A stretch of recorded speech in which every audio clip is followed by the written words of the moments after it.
Thanks very much for joining me. It's great to see you. As organizations in government try to figure out how to find that needle in a haystack, as we were just talking about a moment ago, what are the tools that still remain proprietary, and what are the things that they can rely on industry and just general open sources to help them find in 2024?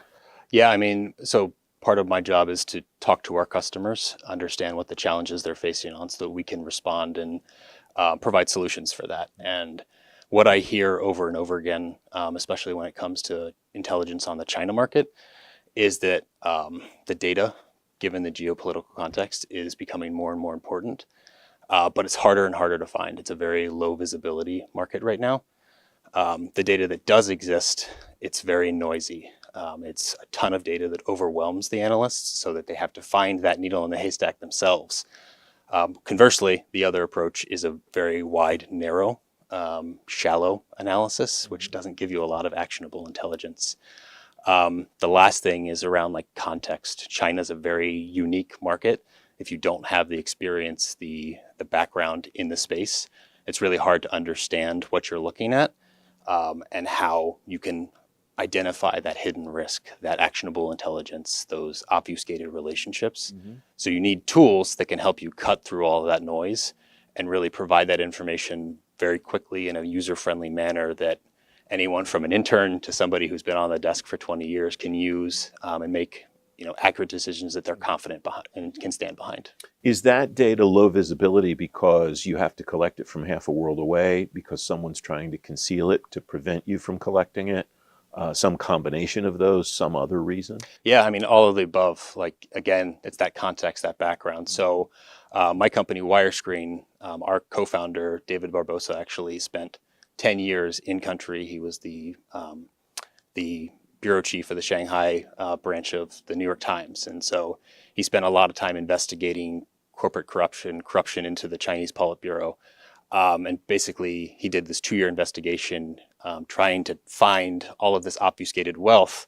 And so during that process, he learned where to go look, where all this open source information is available. So if you don't have that context, it's hard to find it. But then also getting it out of country, going behind the Great Firewall is an absolute challenge. So there's a very rich data set that's available if you know where to look. It's just a lot of people don't necessarily know how to look, know how to validate the data, that it's not misinformation, that it's accurate, that it's timely, and then again, transforming it into an actionable product so that analysts can use it to take action. How do you advise government agencies to discern between what they should try to collect in a proprietary fashion and what industry either is collecting or is more practical for industry to collect and provide to the government as a service? Yeah, I mean, actually, we kind of recommend both, right? So our customers are going to have their own techniques to gather data. That's what they do. That being said, there's risks associated with that. So where we come in is help, to supplement the data that they've collected with the data that we have. So we might be able to provide them new insights that they don't have, or maybe more importantly, they can confirm all of the other data points that they have using our data to say we were 50% confident previously. Now we can move that up to 90 to 95.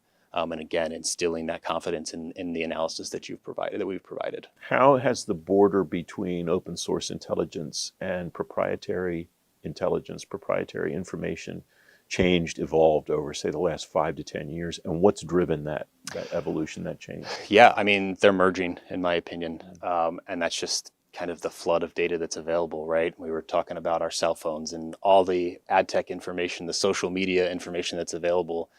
Again, you can get drowned in all of that. You can get lost in that sea of information.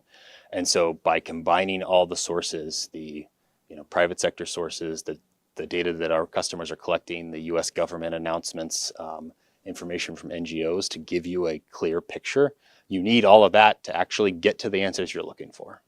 Greg, it's great to talk to you. Thanks for your time today. I really appreciate the time as well. Thank you very much.